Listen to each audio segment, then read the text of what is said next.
अगर भाई home baker बनना है तो आपको हर चैलेंज के लिए तैयार रहना होगा।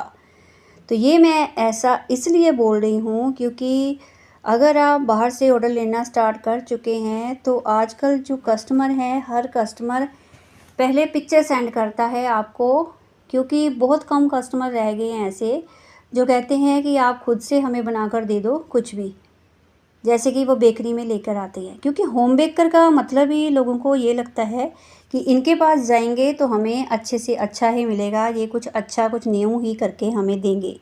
तो ये चीज़ जो है मुझे पता है कि हर होम बेकर मुझसे ये चीज़ रिलेट करेगा, क्योंकि बेकरी में लोगों का मन यही होता है, ये डिसाइड होता है कि हाँ वहाँ पर जाएंगे, कुछ ऐसे डिज़ाइन हमें डिस्प्ले में मिलेंगे और वो हम लेकर घर आ जाएंगे। बट जो होम बेकर है उनको पता है कि हमें इनको पिक्चर सेंड करनी है और वो डिज़ाइन हमें बना कर देंगे, ठीक है। तो बजट के अंदर ही हमें बना कर देंगे। तो ये चीज़ें जो है बहुत ही ध्यान में आपको रखनी है। और इसके लिए आपको क्या करना है, कोई भी ट्रेंडिंग डिज़ाइन है उसको आपको घर पर ट्राई ज़रूर करना है। ट्राई करने में मुझे पता है कि आपकी क्रीम भी वेस्ट होने वाली है। चलो वेस्ट तो नहीं होती है, घर पर हम खा ही लेते हैं। केक अगर हम बनाते हैं, कोई डिज़ाइन ट्राई करते हैं तो आपको ये चीज़ ज़रूर करते रहना है। कुछ भी नया ट्रेंडिंग आया है, आपको डाउट लग रहा है कि अगर मुझे ये ऑर्डर इनकेस आ गया तो मैं बना पाऊँगी, इसको थोड़ा सा भी डाउट है तो उसको आप पहले ही क्लियर करके रखो। क्लियर करने का मतलब है कि आप पहले ही उसको ट्राई कर लो, चाहे 1 पाउंड का केक बनाओ चाहे 2 पाउंड का बनाओ, उसको बनाकर पहले आप घर पर ट्राई कर लो, ताकि आपको अगर कल कस्टमर ऑर्डर दे तो आप उसके लिए पहले ही तैयार हो। क्योंकि मैंने ये सब किया हुआ है जो मैं आपके साथ शेयर कर रही हूँ। अगर मुझे रेगुलर आप स्टार्टिंग से वॉच कर रहे होगे तो आपने देखा होगा कि मैंने पहले के मेरे काम में और अब के काम में कितना फ़र्क है। एक बात मैं आपको और बताती हूँ और सच्चाई बता रही हूँ ये, क्योंकि मैंने जब भी होम बेकिंग स्टार्ट की थी, जब मैंने ये चैनल बनाया था, मैंने मे बी शायद 5-10 केक पहले बनाए थे। उसके बाद मैंने ये चैनल जो था बना लिया था अपना, जिसमें मैंने स्टार्टिंग से केक्स जो डाले हैं, डिज़ाइन डाले हैं, आप देखिएगा स्टार्टिंग की मेरी वीडियोस।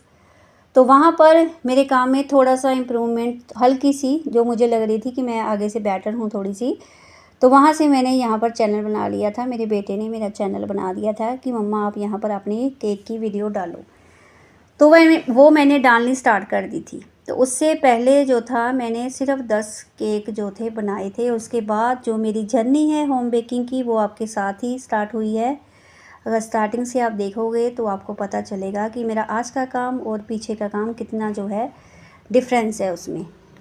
कभी कभी तो मैंने केक्स बनाते हुए भी इतने दिन ऐसे दिन भी देखे हैं जब मेरा रोना ही निकल जाता था। इतना रोना निकल जाता था कि मुझसे कुछ चीज़ हो ही नहीं पाती थी, मैं गलत कर लेती थी और मुझे समझ नहीं आता था मैं अब क्या करूँ। मैं इतना दिमाग ख़राब होता था कि मैंने ये कौन सा काम पकड़ लिया है, मैं कौन सी लाइन में पड़ गई हूँ। कि क्योंकि ये होता है ना, कस्टमर हमें ऑर्डर दे रहे हैं, हमें डर होता है कि कस्टमर का जो केक है हमें उन्होंने ऑर्डर दिया है, उनकी जो सेलिब्रेशन है वो ख़राब ना हो हमारी वजह से। क्योंकि किसी की बात जो है कोई सुन नहीं पाता है, मैं तो नहीं सुन पाती हूँ कि मुझे कोई 4 बातें सुनाकर चला जाए, तो ये मुझे अच्छा नहीं लगता है। तो ऐसे मैंने बहुत टाइम ऐसे देखा है कि मेरा इतना दिमाग ख़राब हुआ है किसी ऑर्डर को लेकर। पीछे एक बार की आपको बात बताती हूँ कि उस दिन तो मेरी तबीयत ही ख़राब हो गई थी। उस केक को कंप्लीट करने के बाद मैं इतनी बीमार हुई थी ना अगले दिन, वो किसकी वजह से, क्योंकि मुझे टेंशन बहुत ज़्यादा हो गई थी। मैं उस केक को मे बी शायद गनाश को, हाँ पेस्ट्रीज़ मैंने बनाई थी साथ में, केक का ऑर्डर दिया था कस्टमर ने, साथ में उनको पेस्ट्रीज चाहिए थी। और जब मैं चॉकलेट पेस्ट्रीज़ की बेकिंग कर रही थी तो मैंने 3-4 स्पॉन्ज वेस्ट किए अपने, क्योंकि पता नहीं कोको पाउडर में कुछ प्रॉब्लम थी जिसकी वजह से मेरी पेस्ट्रीज़ जो स्पॉन्ज थी वो अच्छे से नहीं बन रही थी। जैसे ही मैं उसको डीमोल्ड कर रही थी वो सारा चूरा चूरा हो रही थी। तो उस दिन मैं बहुत ही रोने वाले हालात में हो गई थी कि मेरी तबीयत इतनी ख़राब हो गई थी, ब्लड प्रेशर मेरा बिल्कुल लो हो गया था। तो उस दिन के बाद मैंने कभी आज तक इतनी टेंशन नहीं ली है। वही लास्ट थी कि मैंने इतनी टेंशन ली थी उस ऑर्डर को कंप्लीट करने में।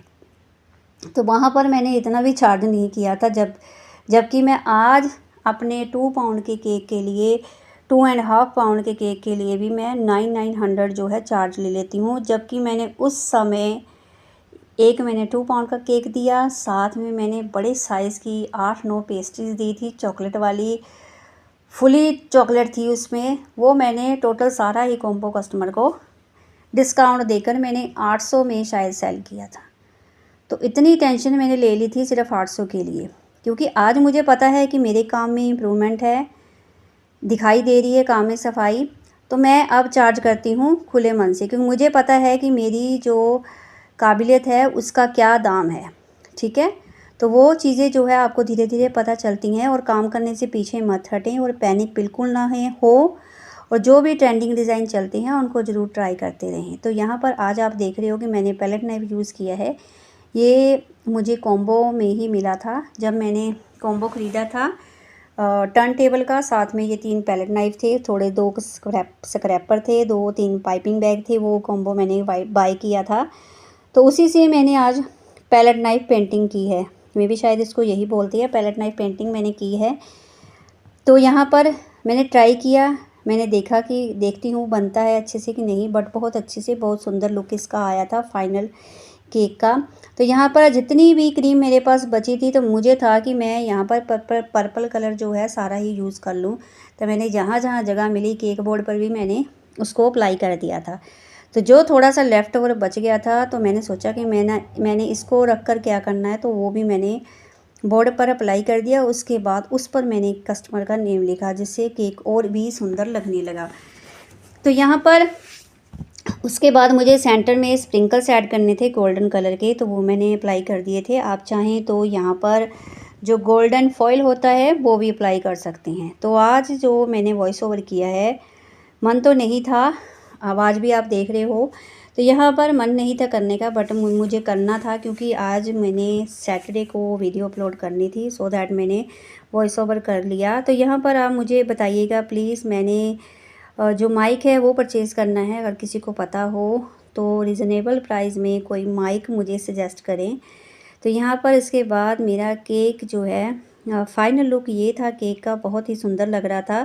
तो यहाँ पर कस्टमर को पहले ही मैंने प्राइस बढ़ाकर बताया था, क्योंकि मुझे यहाँ पर ये वाला टॉपर देना था।